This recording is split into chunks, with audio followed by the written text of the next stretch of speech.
Hey, buddy. I'm the host of the podcast, Josh Adam Meyers. We're going through Rolling Stone magazine's list of the 500 greatest albums. We've been doing it for 7 years. And today's episode is about Elton John's greatest hits from 1974. So before we start asking you questions, nice to see you, buddy. How are you? Before we start asking you questions, I'm just Wayne has been on the episodes. Been on the podcast, God knows how many times. I think for 30% of them, it seems like. And we shot for Elton, couldn't get him. We get big guests, and then we said, Elton, come here a sec. Put No. some clothes on. And All right, then, Adam, thank you for doing this. This is a crazy. I was just singing your praises, thinking That's so funny. There would be another episode where you could be on, and then it was like, why don't you reach out to him? I was like, all right, I will. That's funny. So thank you. So let's just first of all tell us what the secret of Elton John's piano playing is, as someone who is his band's rehearsal piano player.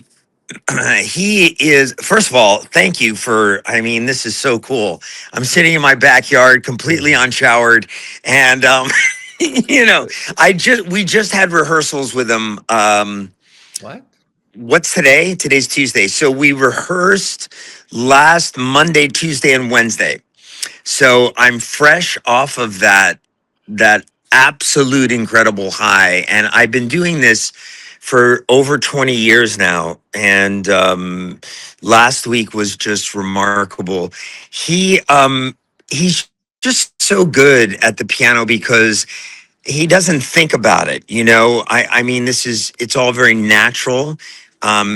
It's what he does, there's no other way to put it.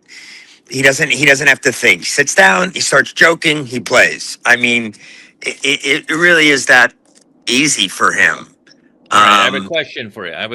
Yeah. Because I've seen you be able to hear a song and then instantly play it on the piano without, having sheet music or anything. And apparently he could do this as a child. Yeah. Right. Yeah. And yeah.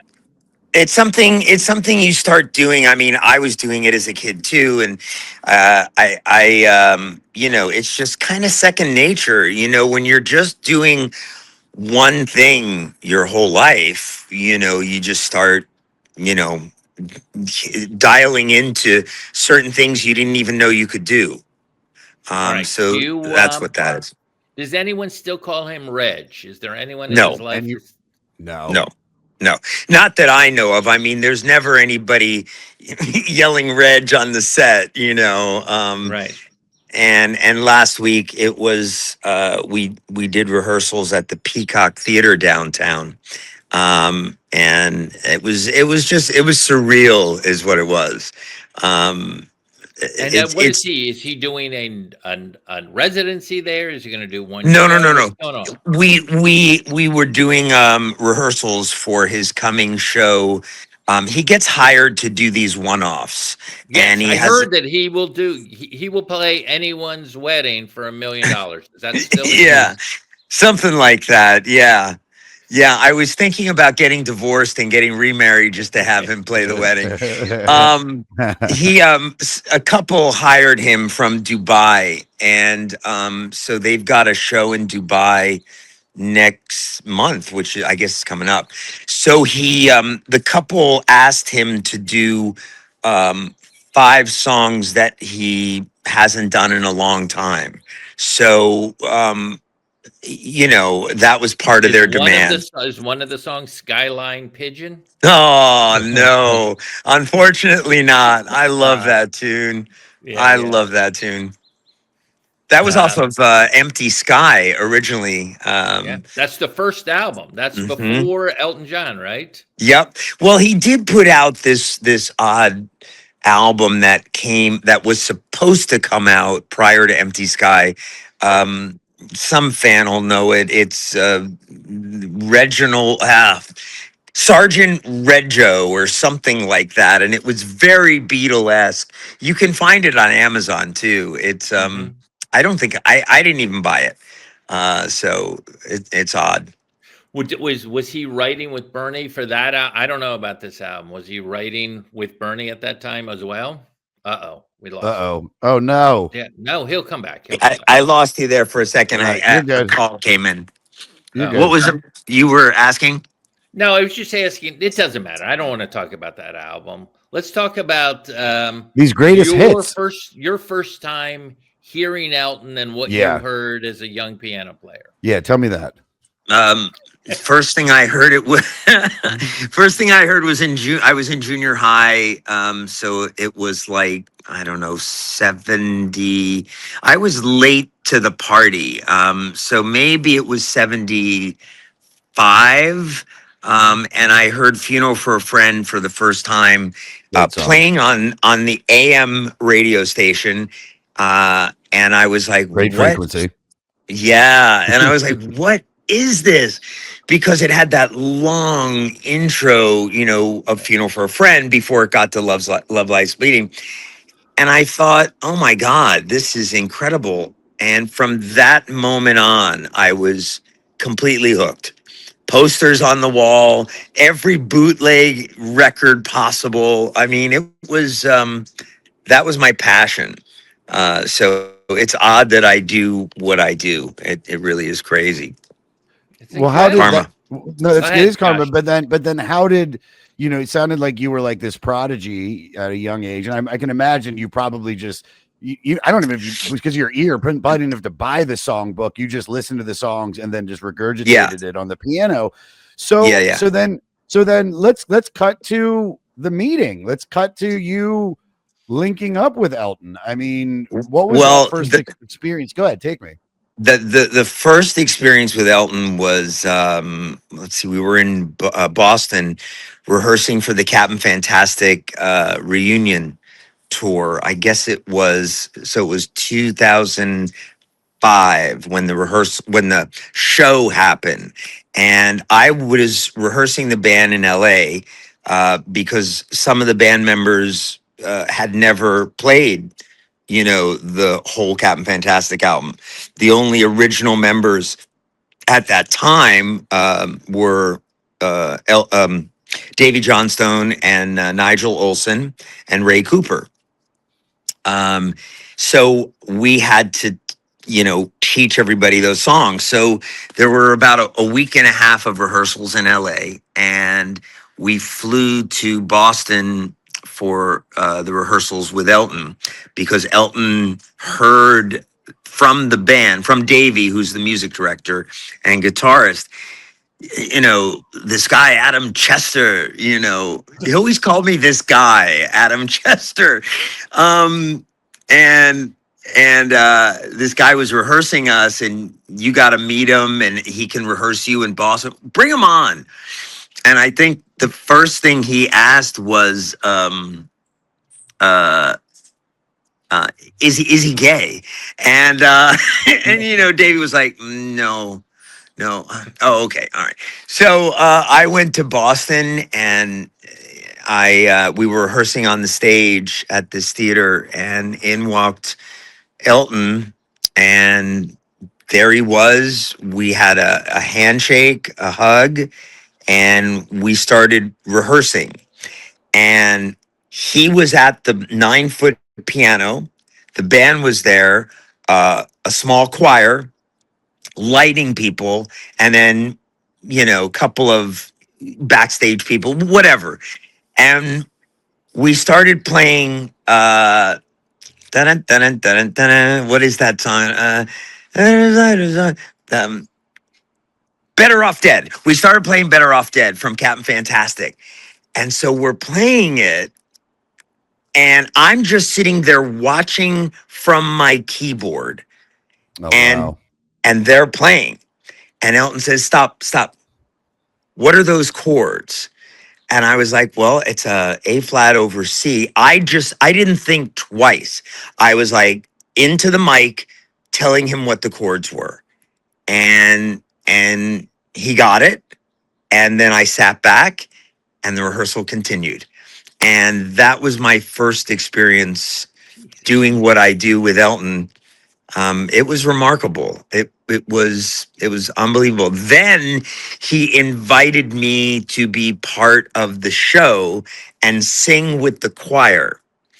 And this choir was a 10-member choir, and they were a set choir, and I felt really bad because I was the intruder, Yeah, of course. and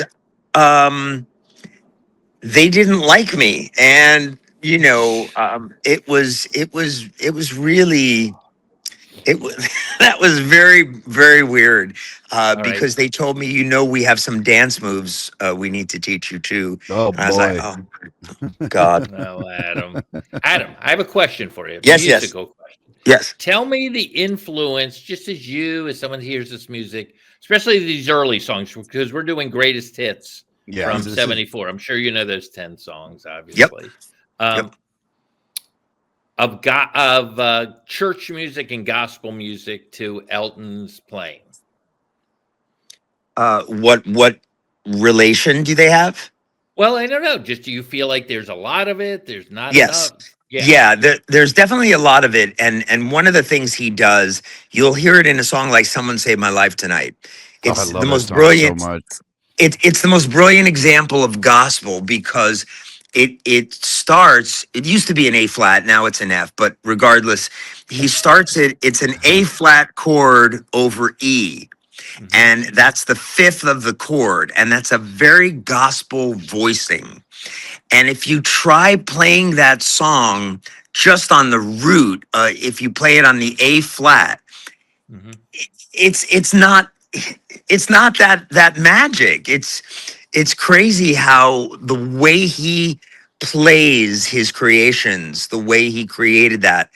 Yeah, it's very dependent upon gospel voicing. And I was trying to keep that, not so technical, but Right. it's brilliant the way he does it. What about, like, whenever I watch him, I'm always amazed at how fluid he is with those Mhm. little chubby fingers of his.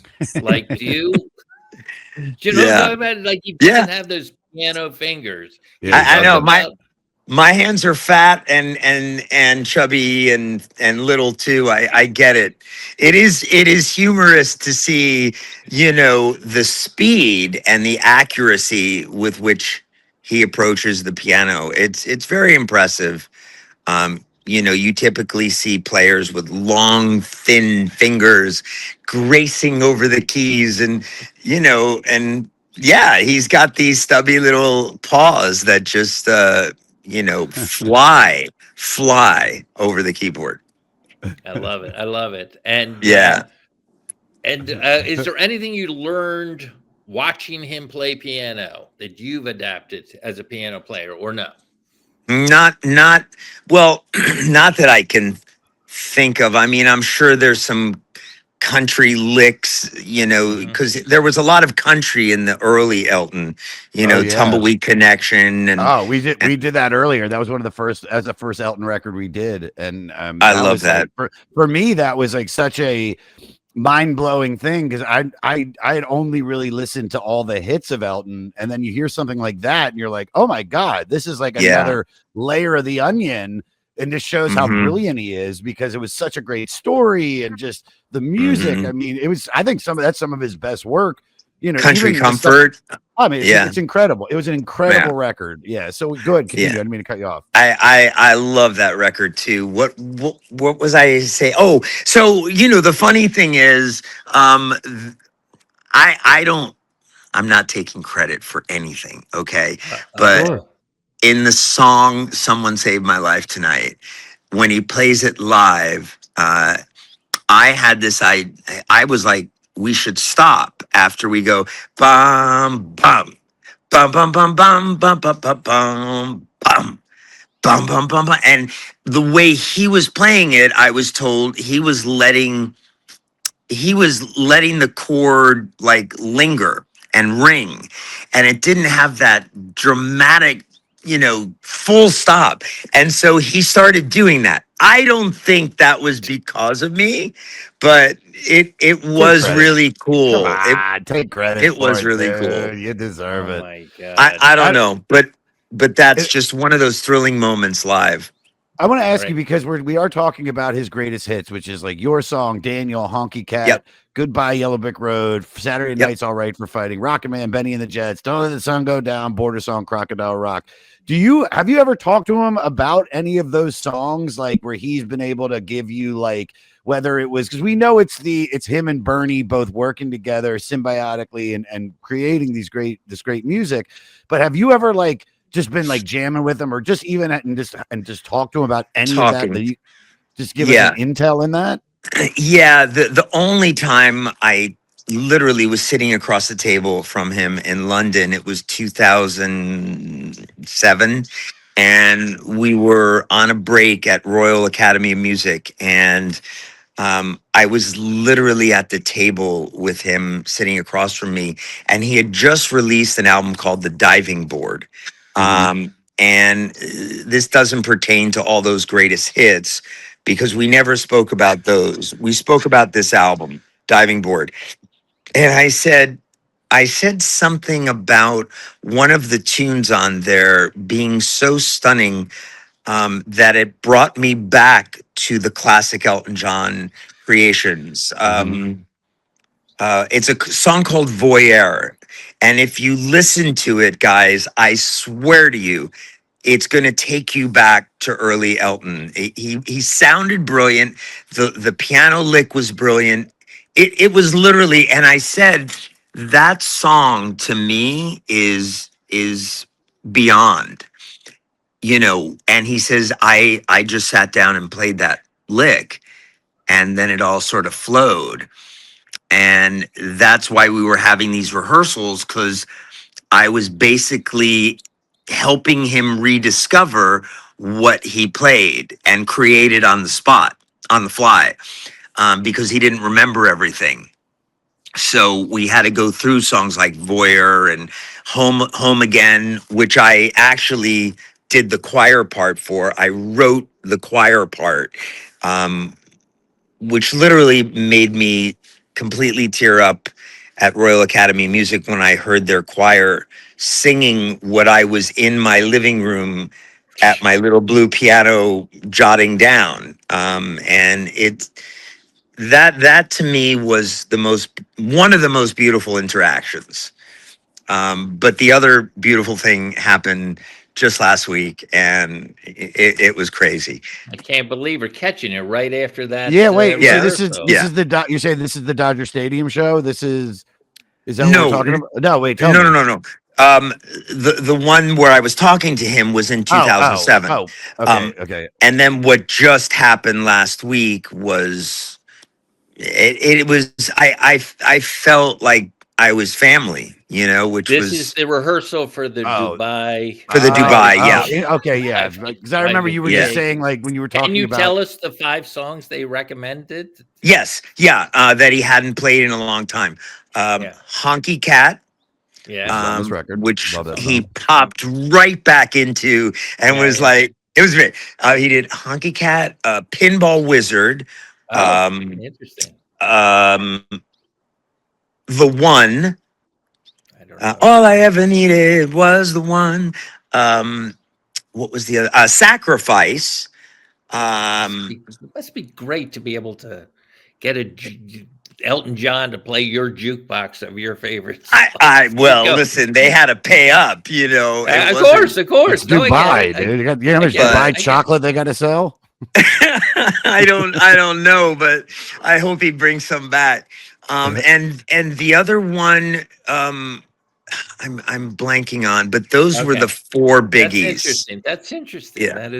That was. And now he did a gig in Anaheim just Saturday. It was a private gig in Anaheim for a company called LifeWave, I think it was, and he played Honky Cat. And it was like, I haven't played this song in 30 years, and and here we go. It was great. It was great. Oh my God! Well, I know you said you only had 10 minutes. You've gone over the limit. Thank you so much. You guys are great, man. I so appreciate this. Thank that guy. I'm trying to say what side he's on, but thank Wayne. Wayne is my go-to. He's my brother, man. And yeah, I love you.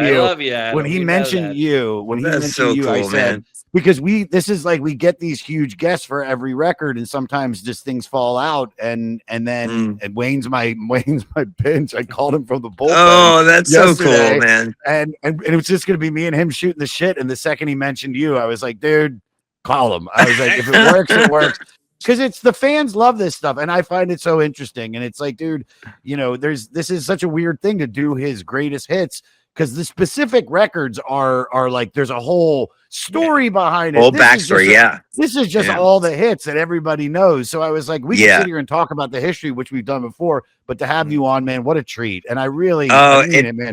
Thank you so much. It's such a pleasure, because I'm so passionate. I know I'm going over, but now you got me thinking. And it was like, there's just so many. I met Paul Buckmaster, you know, he passed away. He was the orchestrator on the album Elton John, and God, he did Life on Mars by Bowie. I mean, this guy was huge. Do you guys know who Ray Cooper is? The percussionist. Yeah. Watching him play live is like a show of its own. I mean, and he's the most modest. It's so funny. You got to check this out. Somebody on TikTok, this girl walked up to him randomly in the street in London and said, "Excuse me, I like your style, the way you dress. Who are you?" And they had this conversation, and it's gone somewhat viral. And he was just being his charming, gentlemanly self, you know. I'm Ray Cooper. I work with Elton John, and these guys, and Clapton and Bowie, right? Yes, and it's just like the legends that I'm hanging around with. There's zero ego involved in any of them. They're just a bunch of guys, you know, who happen to be extremely talented, who happen to work with Elton John. And the band doesn't get enough credit. Seriously, Nigel and Davey and Ray, John, Kim, and Matt, they're brilliant musicians, and I am a lucky dude for getting to hang with them. All right, Adam, thank you so much. Killed it, buddy. Thank you. Thank you, man. You killed it. Appreciate it. Hang up your phone, and we'll talk. I want free tickets. Get me free tickets. Get him to play my. Fine, I'll put him in the mail. I'll hire him. He's gone. Dude, what a great guy. I told you, he's a very regular dude. Look what you just did. We had to drop in. It was like the old Merv Griffin show. I know. I'm doing a pop on and then get pop. That was so great. So good. Thanks for recommending. I had no idea that could even happen. But Adam's an interesting guy, and you know, one of these gifted. You nailed it when you said, "Oh, so you never have to buy the songbook." There's some people. I used to be like that. I mean, if I would have really applied myself, and I had a dad that was that was like, "No, you should. I need you to play this instrument." I could have figured out, because I play like 8 instruments, at like a C level. And I could just hear it, and then I can regurgitate it. It might take a few minutes for me to tinker. Piano's the complicated one, because the second he started saying it's an A minor over B this and a ha bob and a do, and I'm just like, damn it, that's like, I can play it on the most basic chords, and then sometimes I can find like the minor or the sharp. Like, dude, it took me years before I started even using the black keys, mostly because I'm racist. But it was because I had no idea what they did. It's like, oh, and then you're like, no, these all do that, and they do this, and so it's quite interesting. So now that we got, I feel like we buried the lead. We should have had him come up at the end, but look, that we got him at all was a miracle. It was great. Okay. So first of all, the thing that I always think about Elton John is he is unique in that he is a collaborator when it comes to his music, unlike Billy Joel, unlike Carole King, unlike the singer-songwriters of that era. James Taylor, that was the era of like, oh, you write and play your own songs. Sure. He does write the music for all of them. And even when you said earlier, it's like that they work together, they collaborate. He gives them the lyrics, and then Elton writes puts the song. it, which is incredible too. almost never in the same room. Almost, this is not like knee to knee. This is what he's like. He reads the lyrics, like, oh, this sings to me a little bit. And he usually writes these songs in less than half an hour. Yeah, I Like saw he that in the is movie. like, it's insane. Yeah, yes, exactly. It's in that movie. So he just like that's that technique. I mean, can you imagine that he found this guy from an From they an both ad, were from an yeah, ad, and like, which is so, because that's how they New used to Music find each. Express. It's Yeah, how they, yeah, 67. which is now one of the most respected British music magazines out there. Just, dude, I bet they fucking, that was like, to get, people like involved in, we were the reason Bernie and Elton got together. Just so you know, we're NME. Okay. Just so you know that this honky cat wouldn't exist if it wasn't for us. I mean, it's unbelievable. And that I don't know, the whole story of Elton John is incredible. It It's really this is. this like kid, this piano prodigy, and then he really like sort of takes on this persona of Elton John. He changes his name. He doesn't want to be Reg anymore. And then that allows him to be flamboyant and confident vocally, confident musically, and it just explodes. It just goes to show you, like, sometimes you have to, like, create something, a persona Lady Gaga. to yeah. Lady Yeah. Gaga was, when she was Yes, Stephanie, perfect example. people were like, She "You're never gonna make it." She became Lady, Giamatti. and she became Lady Gaga, and then it's Perfect easier. example. It's Perfect easier example. it's easier to be free and ditch the old self, because and I think Elton, probably a gay man growing up in England, in the Right, closet, right. in bands named Reginald, and Yeah. then if it is true that he was like in a band with a guy named Elton, and he goes, "Oh, I'm going to use your name," I Yes, it maybe sound is. more like a Beatle than Elton, It's but I'm going to use your name. That's a Beatles voice. yeah. What do you think about, just to dial it into these greatest hits? Like, Yes, yes. one, we always argue about this. Is like, does this record deserve to be on here? Of course, this Oh, record deserves to be on here because it's a great record. But, each one of these individual records, like we've done Honky Chateau, Goodbye you Yellow Brick Road. I You're my don't know favorite. if any of the other stuff is on there as well. There's Oh, 3 songs off Goodbye Yellow Brick Road. There's right. 2 from Honky Chateau. There's Yeah, 2 from his first or second album, Elton John, right? There's there's Bordertown. it opens with Your Song, which is That's it. such That's the song, by the way, that's the song he's played in concert more than any other song. Is it really? Yeah, it's very hard to go to an Elton John concert without him playing that song. And I just read an interview with him, and he's like, what can I tell you? It's a perfect song. And what makes it great for me is I keep getting more out of that song the older I get. I like playing it now more than I did in the 70s and 80s. Like Really? that's everything. Obviously these musicians, them. A lot of people are like, all right, let's strap it on and play, our hit song again, or Johnny Be Good, or whatever your song is, or Yeah. Satisfaction. And he loves, obviously, he plays it more than any other tune. And that's come on, Elton. Yeah, it's a beautiful song. The song.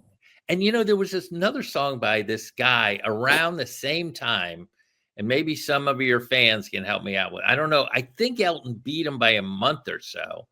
Called not Your Song, but This Song's for You by Leon Russell. Do you know that song? He worked with Leon Russell eventually, Yes. right? Yeah. Because he learned all those country licks from Leon Russell. And, Interesting.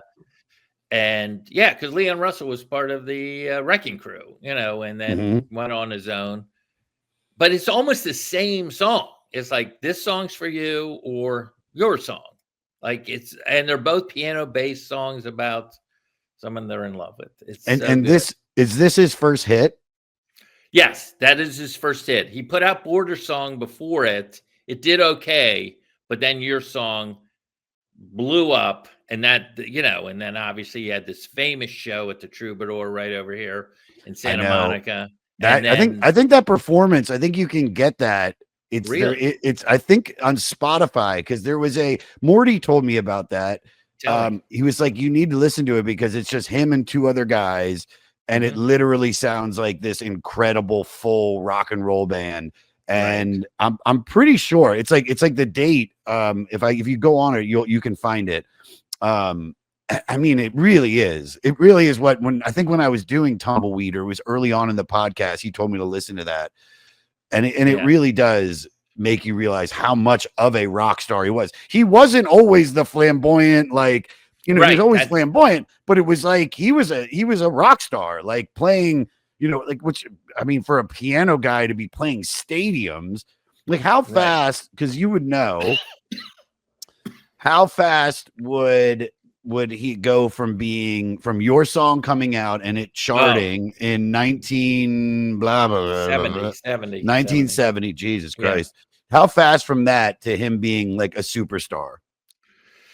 I know it's got to be 5. It's got to be those 5 years. It's within 5 years. There's no question about it, because he just every album would have like a monster song on it.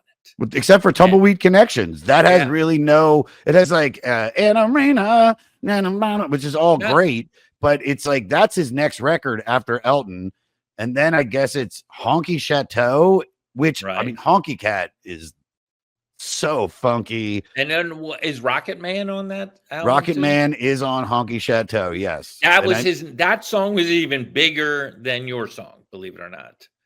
So that like put him at, and then the two of them, they just kept nailing writing these and songs, writing, yeah. getting one huge hit out of minimum one huge hit out of each album. Obviously, Goodbye Yellow Brick Road, there's like 3 huge hits on that, right?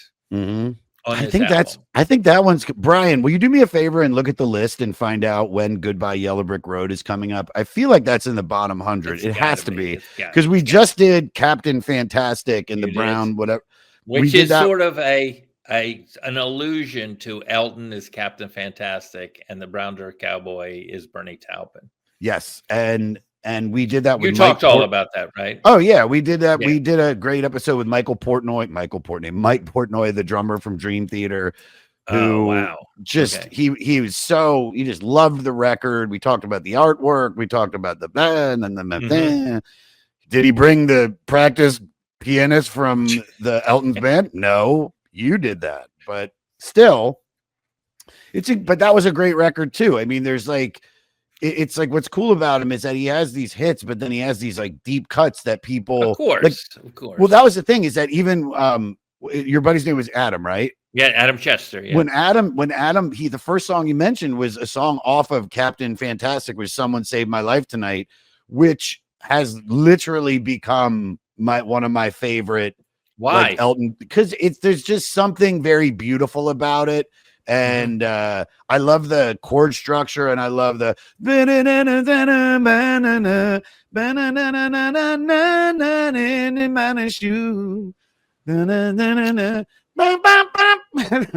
all those little like, it's something deeper down. I don't know the words, obviously, but I don't know the words to anything. And then the big ending with the someone say my name. I just feel like that has it's almost like a very low key. It feels like it's a few songs in one, yet still under the same umbrella. It's not as different as like, the Bottle of Red, fucking Seeds from an Italian Restaurant, or like A Day in the Life. Right. But it just feels like it's a couple things put together. Brian, what do you got? 2020 list, it was ranked 112. Yeah, so it's coming up. So that's the record. Yeah, Goodbye Yellow Brick Road. We're going for comes Elton. out like it's either the one right before this Greatest Hits or 2 before this Greatest Hits. And yeah, I mean, and then he's on his way. He's just, I mean, now he's solidified. Now he's huge. Well, the fact that it's almost like Eagles doing a Greatest Hit so early as well, and then putting that out, which feels like a cash grab for a lot of artists. But then at a certain point, but hear me out. I saw you put the hand up. At a certain point, they've got enough to fill 2 sides of a record. I mean, it's the biggest selling record of 1975. You know, it came out in the It came out for Christmas '74. I remember when the record came out, and then it sold more than any other record in 1975 in the United States. That record, because there was a lot of people that like didn't have all of the albums or just wanted to hear those hits or something like that. I mean, it's in a but the debate of whether greatest hits albums should be on this list is it's really interesting, and you feel like there's no doubt about it. Well, we've talked about this a couple times, you know, and me and Morty have gone back and forth with this because he's just like, why would they put this on when it's like, you got Goodbye Yellow Brick Road, you got Captain Fantastic, we did Tumbleweed, we did Honky Chateau, right? But I guess it's more or less that you just can't deny that the album itself, whether it's a greatest hits or not, it only existed, but it was a thing. Immaculate Collection by Madonna was a thing. Now she put like 2 extra songs on there, 2 of them being Justify My Love and then the other one. And you know, and then like because something like Legend by Bob Marley, which is going to be on the list later, it's everybody owns Legend. Nobody owns Natty Dread. Nobody owns Natural, you know, name another fuck. I don't know enough solo Bob Marley records because everybody just owned Legend. And even Eagles, that record, like just like this, selling of all time, was one of the biggest selling of all time. And it doesn't have Hotel California on it. If we can speak about the Eagles, we can speak about the Eagles. Saw them live. Yeah, Steely Dan opened. Steely Dan. I was 3rd row dead center at Madison Square Garden, and it was just. I mean, dude, Steely Dan just blew me away. And then Eagles just sound great. This is after what's his face died. Oh my God. Fry? Yeah, and so they have that Christian singer, country singer now. What is his name? He was married to something Gill. Oh, not Vince Gill. God, Vince Gill. Vince Gill. Yeah, Vince Gill is now in Eagles. But I actually saw Elton John at where did I go? Oh, it was at the Staples Center. This is during year 5 of his farewell tour, which went on for another 9. Yes. We had the worst seats I mean, we were literally behind. Like you could barely see him, but his piano moved, and I mean, he just played everything for the most part that you wanted to hear. Well, it was interesting, you know. He toured with Billy Joel. I saw that tour. Oh, I remember. I would have loved to have seen that. Oh yeah, I saw it. And then I know Billy Joel was mad at him because they would go back and forth. You know, they trade off songs, and Billy was like, "Oh, this is good. We can play some deep cuts. It'll be fun." And then Elton just kept playing hit after hit and like, oh, great. Now I have to match your thing. And now suddenly I have to play New York State of Mind again or something. It was funny. He was like upset with him.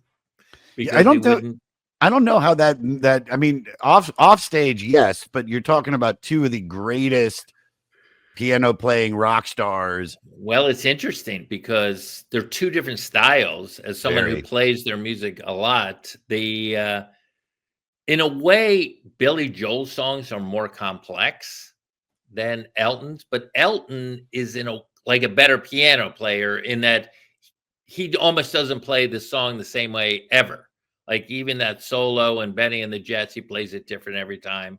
So he's more of a natural piano player. Whereas Billy Joel, like once it's locked in, that's the way it's going to be played. And his songs are much more complex, but Elton's are much more about like the feel of the moment. And like just what Adam was saying earlier, he's just sounding those fat little fingers of him fly over the keyboards. Those little chubbies, dude. He's got little sausage fingers. He's got little chubby sausage fingers. It's amazing his touch. You ever seen? Speaking of huge hands, you ever watch Troy Aikman like do like the play-by-play of a football game, and then they cut to him and Joe Buck, and you see Aikman's hands. Oh, they're just enormous, and it's like, dude, keep them off camera. I can't look at them. Like it's freakish. It's like that ball must have looked like a little like he must have just flicked it. It's so huge. Yeah, I love that you said that about the fingers, because every piano teacher that I ever had these beautiful, like, Right. you know, like Arsenio Hall would have been a really good piano player because he had those long, like, Yep. he move his finger, you can feel it. Oh man, what else is there to talk about? Should we get There's Morty? no. We have I mean, there's a lot to talk about. It's like Well, take me there. Yeah, that Elton John was is an EGOT.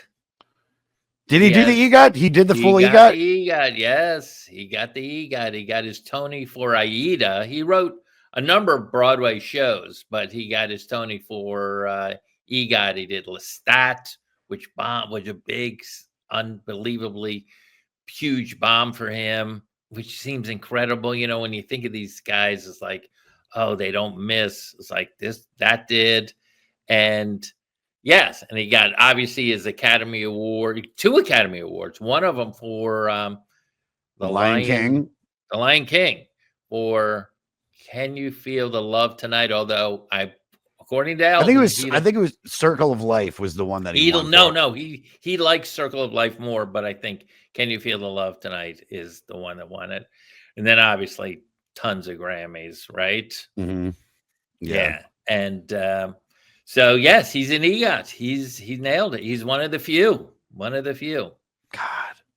Yeah. And I don't even have an EGOT. I always felt like, you know, to me, this album represents, to me, peak Elton John. Like when he found his voice, when he found his writing style with this guy Bernie, where they just would collaborate and create these obviously iconic. He's one of the most important musical artists in the history of music. He really is, yeah. No, it's not even a question. He's in the discussion for sure of top 10. No Yeah. question. And then but then he has this film animation career where he writes with Tim Rice with these Disney songs. And if he just had that and didn't have any of the other, he would still be a great songwriter. Mm-hmm. Like that's how talented this friggin' guy is. You want to know who's the my generation's Elton John? And I don't know if it's apt, but I'm gonna say it, and I think I'm curious if any listeners might agree with me. Trent Reznor. Oh, I was thought you were gonna say Johnny Greenwood. No, well, yeah, but that is more of a collaboration with with Tom York, and him and Johnny are like, they're like, well, you know, because I think Radiohead kind of writes as a group, whereas Trent Reznor, you know, really 9 Inch Nails was just him for years. Well, when Johnny Greenwood does those scores, like for those PTA movies, still hasn't won the Oscars though. He still hasn't won the Oscars, and so far, Trent Reznor, I think he's won 2, and then he won an Emmy. He's a Tony Award from an EGOT. Yeah. I see. His soundtracks are I think his scores, because I love Johnny Greenwood's from Radiohead, but I think Trent Reznor's are like, I mean, just phenomenal. What he did in The Social Network, and then you know, he was the best thing about that Tron Ares crap that just came out. You saw it? No, but I mean, that's all there's. I listened to the soundtrack because the soundtrack was great. Oh wow. That's an interesting point. My pushback, my counterpoint to your argument is that I feel, well, Johnny more than I felt like Trent was never a mainstream pop star like Elton John was. I agree. Right? Yeah. How would you describe his career? Is like outside of the music composing? I mean, the film composing. Just as what is his genre? What is the genre of 9 Inch Nails? I would say it's industrial, goth, industrial grunge. Mm-hmm. But then you see that he can write these beautiful songs when he writes something like Hurt, and you know, like every album has, like, you know, if you strip away the noise, I don't call it noise, but the crunchiness and the electronics, and you just break the songs down. I mean, some of them are incredible and just beautiful. I know. But it's just, he did something. He took the Bauhaus and all of the pop punk or whatever you want to call that, and just made something so different from what was out at the time, because that was all like, it was all grunge music. It was all Pearl Jam and Nirvana, but there was something about Nine Inch Nails that people love. And even now, the way his show is, and it's still like he's selling out arenas, and he's got this crazy light show, and now he's working with DJs, and he's just a cool guy. And I think like it's dark, and that people can like identify with that because life is fucking hard. But then it's also, you know, it's also rock and roll still, and it can get you amped up before something. And I mean, I think we did 2 of his records. No, we've only done 1. We did a Downward Spiral. We didn't do 2, but there's just, he's, for my generation, I think he's just the people that get Nine Inch Nails, because he also went into film scoring. I think that's when we could say, I'm not saying but he Elton is. does that, but Elton doesn't really do scores. He just does songs for musicals and movies, right? Sure. You know, you're right. Yeah. But the way, I mean, the genius of that friggin' guy. And let me say, you know, he's had, obviously, we all saw that Elton John movie. What was the name of that movie? Rocket Man.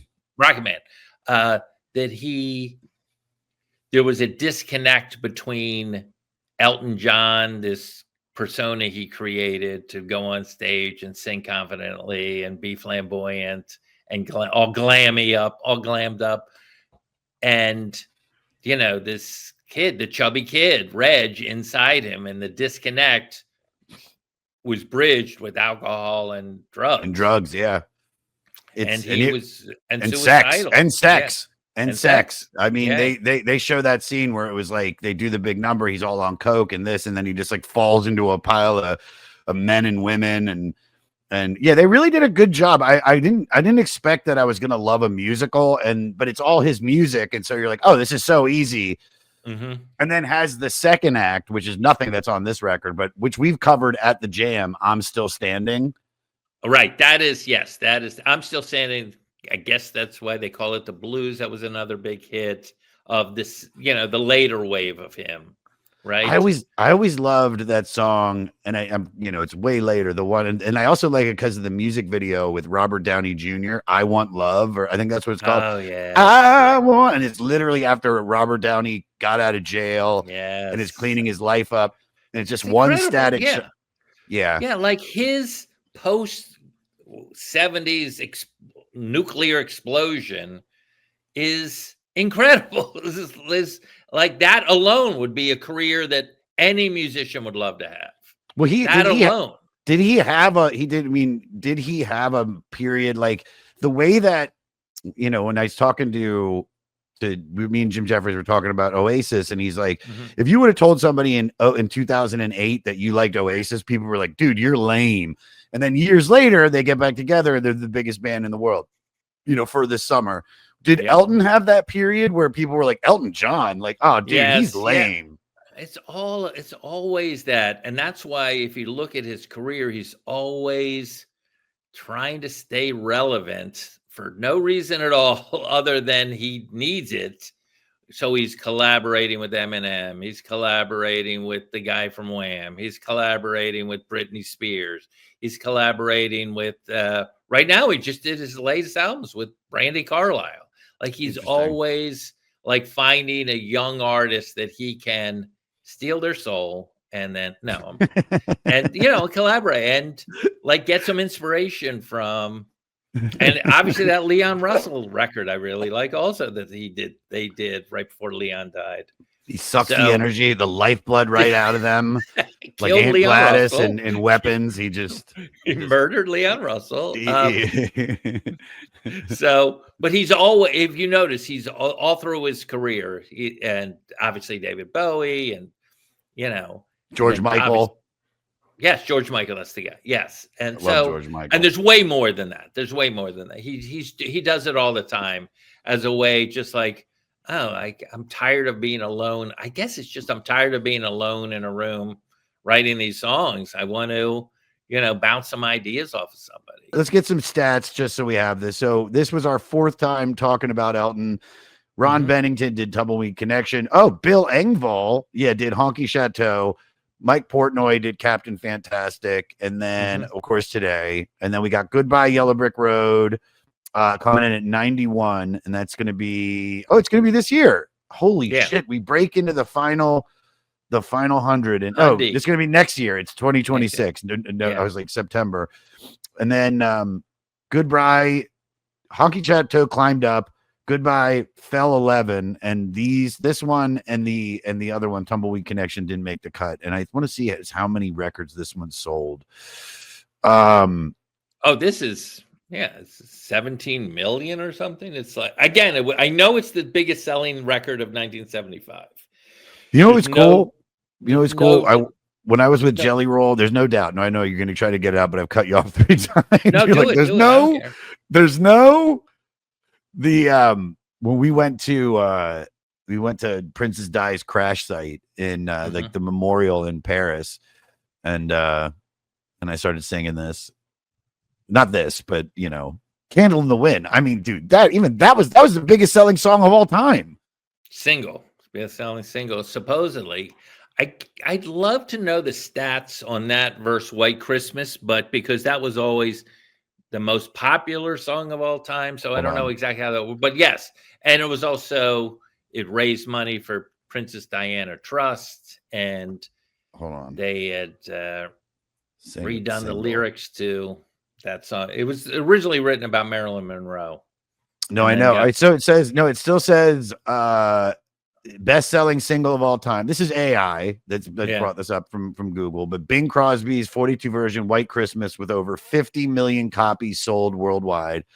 Candle in the Wind 97 is the best-selling physical single since modern tracking began. This is what I'm talking about. And then, interesting. Well, let me guess. Build Me Up Buttercup by the Foundations is third. No, let me make sure this is right. Let me make sure this is right, because I don't want to just shit some random thing out. Wait, I get knocked down, but I get up again. That song? Is that number 3? No. Is it this Right Red Fred, whatever that thing is? I'm too sexy for my man. Too sexy for my man. New York. Right Said Fred. Yeah. Right Side Fred. Okay. The Right Said Fred. Right Side Fred is right. That's a wrong, and Wrong Side Ernie. They used to tour together, right? I remember that. It's all right. So now, yeah, they're saying if this is true, now Elton has been dropped to number 3. Number 1 is still Bing with White Christmas, with White Christmas, Berlin song. And the second one is, I know the guy that wrote this. What? Oh, well, let me guess. Is it a Christmas song? Yes. Is it Mariah Carey's? Yep. Yeah. Walter. His wife is Katie. Can't think of her last name. She's so great. She owns Kookaburra Lounge, the comedy club in LA. Walter is just, dude, to talk about, like, I mean, he wrote that. I think he did some of the stuff for the Titanic movie, but he produced it. And I'm like, dude, talk about the gift that keeps on giving. One song, and it's about to start playing soon. Next week. You know what I feel? I feel like it's as good as any of those classic Christmas songs ever. It's got everything. It's the Ronettes. Yeah. It's the Ronettes. It's all the music we did, during the pandemic when we did all the lady girl groups. It's the Motown. It's Sun Records. It's all just it's rock and roll. It's a rock and roll song. It's that thing you do. It's the same thing. It's catchy as shit. And then Elton John coming in at number 3 with It's All I Want for Christmas Is You is the name of that song. Is number 2, yep. And then, I mean, I don't know how true this list is. Yeah, of course. It's fun to talk about, yeah. Sure. Ink Spots, one of my favorite groups of all time. If I Didn't Care, coming in at 19 million. Guess how many of those Ink Spots they actually got? Probably an ink spot. They got an ink spot. Yeah. Oh my Lord. All right, let's get out of here. If I didn't care. I love it. I love that crap so much. Yeah, this sold a shitload. This is does it deserve to be on here? Yes, but I think in the contrast of the actual records that we've done. An actual album, because this is not something that Bernie and Elton sat down and were like, okay, this is what we're going to call the album. It's not none of that. But I wonder, Wayne, I wonder how much they actually had to do with this, or how much the record Right. company I'm was sure like, it's let's like, cash grab. and because this is probably, by this point, he's so busy just partying and fucking and enjoying life that they're like, we're gonna do a greatest hits, and he goes, like, I could give a shit. More money? Can I buy more boas and glasses? Yeah. But let me just say this. What's that? That song, Someone Saved My Life Tonight, is on his next album. Is on Captain, whatever that is. Fantastic. Mm-hmm. And so so even with this album, he has this other huge hit coming right on the tail of it. Right on the tail of it. Well, you said it. Everything is, for the most part, like every one of his records has at least one track. At that time, they had, that was excellent. Yeah. But I don't listen. It's, of course, not every year. You're always going to have, like, not duds, but when you put out, how many records has he put out? It's over 30. I know that. And there are some duds on there, but he doesn't care. Maybe he does care. Maybe he does care, because he's not like, like Billy Joel stopped putting out records like Elton never did. Yeah. Oh, the record I was talking about was 17/11/70. Oh yeah. And that's it recorded. Oh no, this isn't. No, this is recorded in New York. It said this is that's not the live one. Yeah, I know that, right? Damn it. I thought that was the Troubadour show. No, that is a great show, but that's not the Troubadour. Yeah, it's interesting. In Britain, that record is 17/11/70. In the United States, it's 11/17/70. Mm-hmm. Looking at these. It's like driving on different sides of the street. Of course. Yeah, dude. They're, metric system, pounds, centimeters, kilogram, whatever. Like, looking at all of these records. Days before months. The day before a month. Wear a hat for Christmas. Boxing Day. What's going on? The fuck is that, dude? He just, last record, Regimental Sergeant Zippo, came out in 2021. And then he's just done a bunch of collaborative stuff. But dude, talk about a legend. And I'm excited to get into Goodbye Yellow Brick Road too when that comes up. Oh yeah, I think we can get Elton, or certainly get Morty. He's incredible. He knows all of this stuff. Morty, like, because he was aiming for us to get certain people. It's crazy just how what you think is the easiest record to book can become so difficult. Like, it's just like, because I would have thought, anybody would want to do Elton. And then I was like, do I ask gay dudes? Do I ask piano players? Do I ask who do I ask? And it just became gay piano honestly, players. This was great because with you, it's thorough. And then we had a special drop in. We had a pop in. Okay. Let's do let's get us out of here, dude. All right. Okay. What's your favorite song off of the Greatest Hits record? I hate to say it, but it's Goodbye Yellow Brick Road. More than your song? Yes. And I agree with Elton that your song is a perfect song, but where Goodbye Yellow Brick Road moves emotionally for me is just wild. And also your song has that insane lyric, right? The if I was but then again, no. What is that? If I was I don't know. It's like if I was a carpenter, but then again, no. Like, all right, you're not even trying to write a lyric here.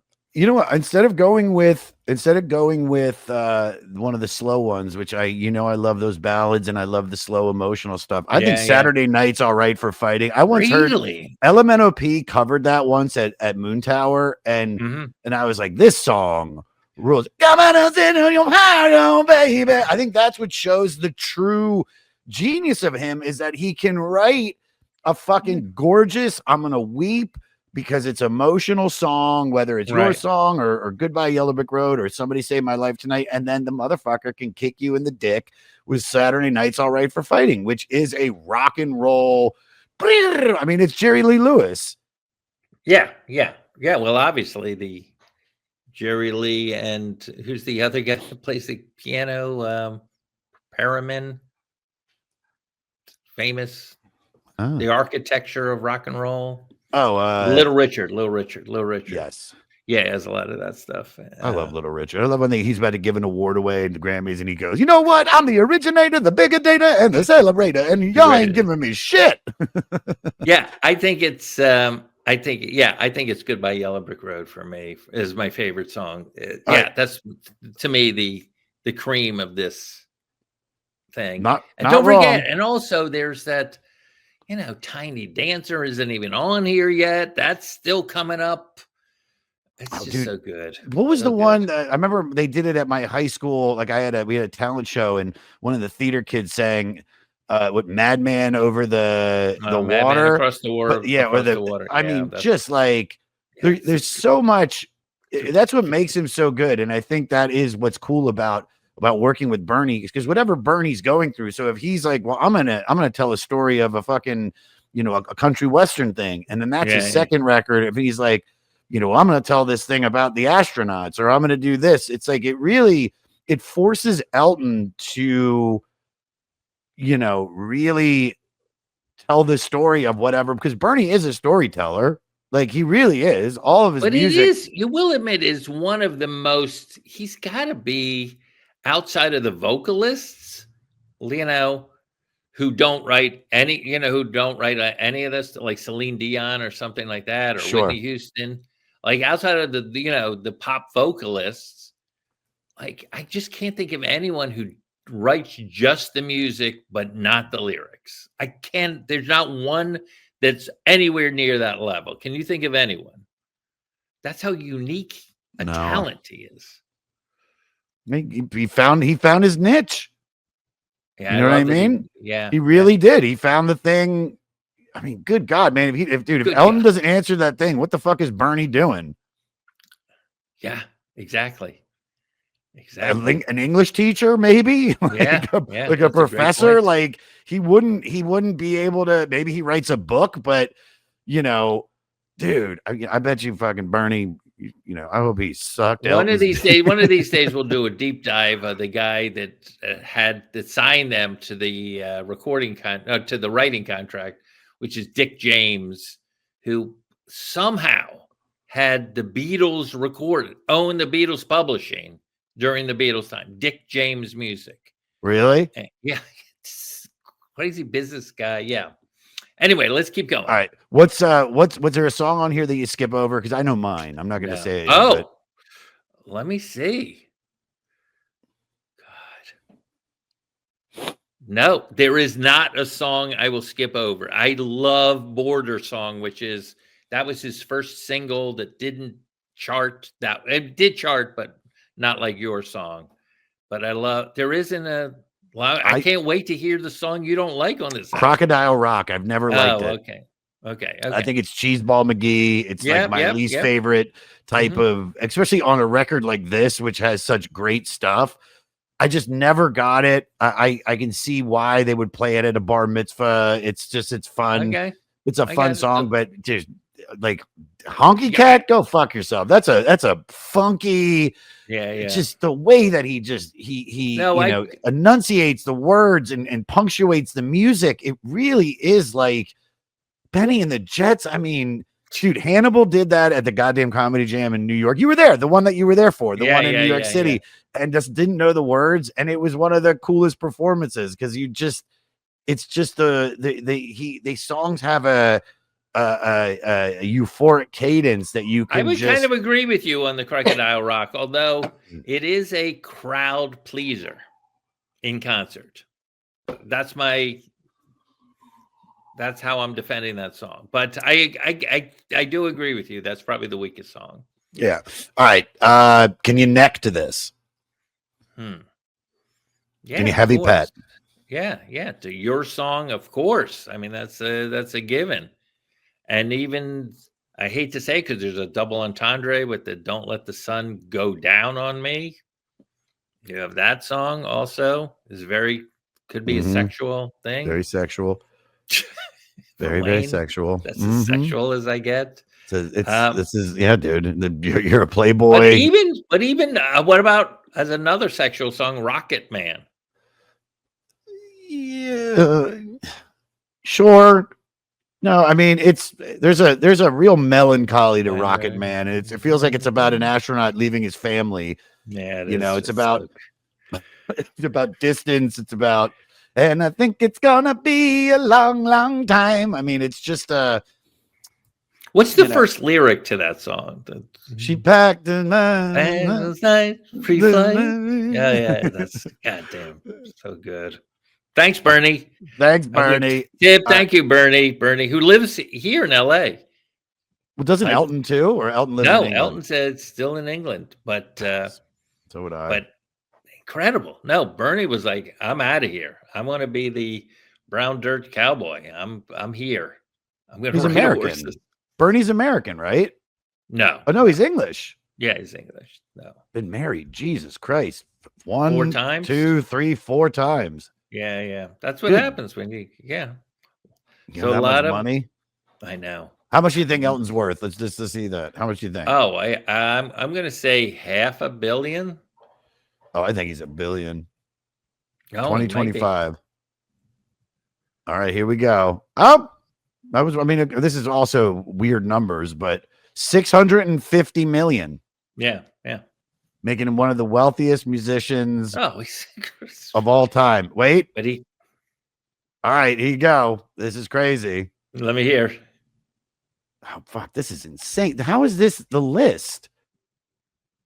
Music artist, nice net worth reported. All right. Yeah. Number 1. Who do you think? Oh, well, do you count the guy who wrote those musicals? Because he's up there. Who he wrote Phantom of the Opera and all of that stuff. I know he's made a lot of money. But Andrew Lloyd Webber? Yes, Andrew Lloyd Webber. Thank you. Yes, he's 3rd according to this list. But then there's another list that I just don't know if I agree with, but I do agree with, because this is just says this is reported by Sunday Rich Times. Now this one feels like it makes sense. The number 1, obviously, of course. Yeah. Number 2, U2. Oh, the band U2, because they the band U2, and then you have Andrew Lloyd Webber, and then Elton John, and then Coldplay coming in, which Coldplay is Coldplay's like the Nate Bar. Yeah, they're the Nate Bargatze of music, dude. They old people love them, young people love them. It's totally clean. It's they go to the concerts. That is funny. They're incredible. That's what I'm saying. Anybody can get into it. But according to this other list, they're saying that Jay-Z would be the most, because he says he's worth 2.6 billion. Then it has Taylor Swift, then Bruce Springsteen, then Rihanna, then fucking Jimmy Buffett. And then it just goes down the list of I'd love to do a deep dive on the the systems they use to compile those numbers, because they're so divergent. I mean, the top 5 are completely different on both of those lists. Yeah. One has Rihanna and the other is but that's the thing. Webber.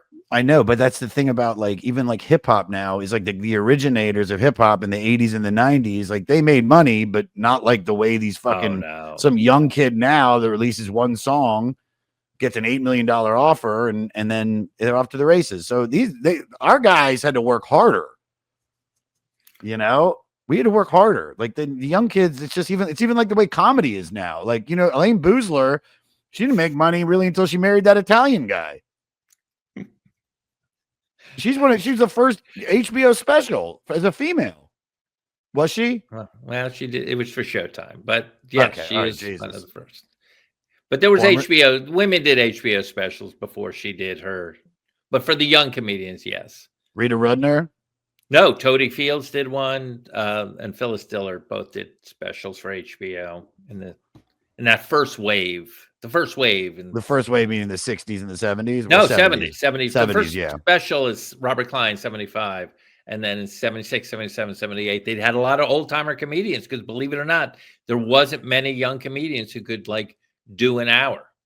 And then it was Rodney Dangerfield doing that showcase show. That's a perfect example. Rodney didn't do an hour special. It was let me put on Bob Saget and Andrew Dice Clay and Kennison, Yeah. Did Robert Klein in his first special do "I Can't Feel My Leg"? Was he already doing that, or I know he did it in his second special. I'm 100% sure. And then every That's my special, favorite. And then every special since then he revived it. he's like, I'm gonna do it with a band this time, and we're gonna do rock and roll. We're gonna do a big band version next time. Calypso, I can feel my leg. Yes, I can feel my leg. All right, let's get you out of here, dude. Elton John, final thoughts. It's just what I said earlier. If you don't know who Elton John is at all, like you're a kid, you're like, oh, this is this thing my grandparents listened to.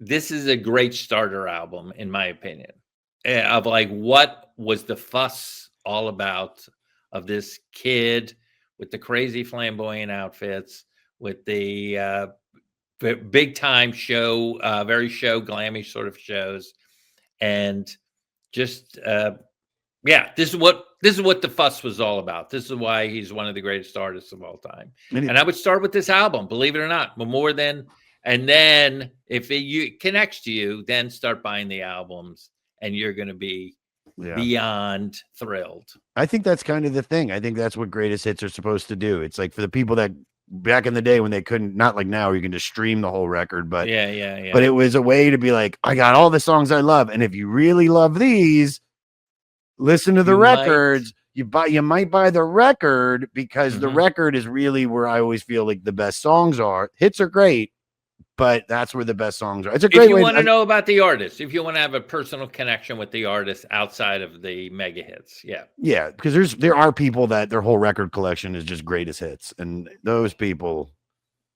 I don't understand them. Very, very, they're thorough, very thorough. Their lives. I always like when somebody puts, like, you. Can we go back to that Madonna comment you made earlier?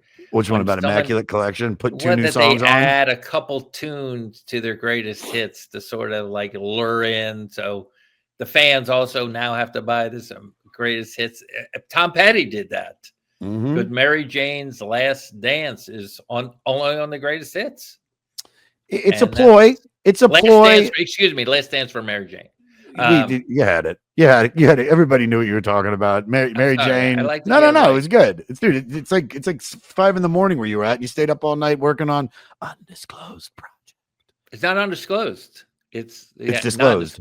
Non-disclosed. And I think like by doing that, especially someone like Madonna, I mean, of course, it is a cash grab, because a lot of people already have the records. And now this is a way to get, the album. Plus, but let me put it this way: if you were, let's say you're a record company, and you have a bunch of these artists, and you're like, well, we could fill up our coffers by putting out a greatest hits album of this guy or this lady, and that would give us more money to produce and discover and A&R young artists and grow our company, and maybe even find the next person. So just think about that, because you have to invest a lot of money in these artists, and a lot of them don't pay off, as you know. No, and I mean, but someone like Elton did, depending on his deal. Someone like Madonna did, depending on her deal. Most of the time, if you're looking at that list, the Ed Sheerans and the Stings and the U2s and the Paul McCartney, even the guy that you said owned the Beatles publishing, everybody was getting rich off the Beatles. It took the Beatles to get, years to get. Even Taylor Swift, like she had to fucking remake all of her records. True. To so did Madonna. By the way, Madonna also, if I'm not mistaken, is the Immaculate Collection remakes of all her hits? Let me look. I think it might be. Can we check that out? We're going deep dive into the ins and outs of the music industry. This is good. Because after this, I got to dive into Pavement, and I'm doing the. All right. I'm so nervous about that episode too, because it's live, and it's with the bassist from Hole, Melissa Ofterer, I think her name is, and I was like, Morty, do you know anything? He's like, nope, neither her. I was like, her, and I don't listen to Pavement, and I'm like, all right, looks like I'm on my own. Love you, Morty. Don't worry. Let's see. Contains 15 singles recorded throughout the 80s, as well as 2 brand new tracks, Justify My Love and Rescue Me. All the previous release material were reworked through QSON audio technology, becoming the first ever album to use it. I don't know what that means. It's Q sound. I guess it was a 3-dimensional sound processing algorithm. So they weren't redone. Okay. So so it was more just they filtered it, but it wasn't like a Taylor Swift where you're like, this is no. Yeah.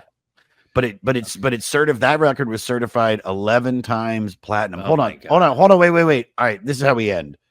Yeah. This is because I love greatest. Hold on. List of best selling greatest hits. Well, we know what number one is. Do we? Eagles. Yeah, Eagles part 1. Eagles greatest hits 72 to 76. I don't have. Hold on. America's greatest hits. It doesn't. The top 10 best selling great. Here, I got it. Here, the top 10 best selling greatest hits records. All right. No, dude. Number one. What do you think? What's number one? I'll tell you what number one is. Not what you think. It is. No. Yeah. It's Queen. No. Yes, because in England. Oh, I was all right. I guess I'm talking the biggest selling. This isn't Radio X. Is this a British thing? This might be a British thing. Yeah. I don't know, man.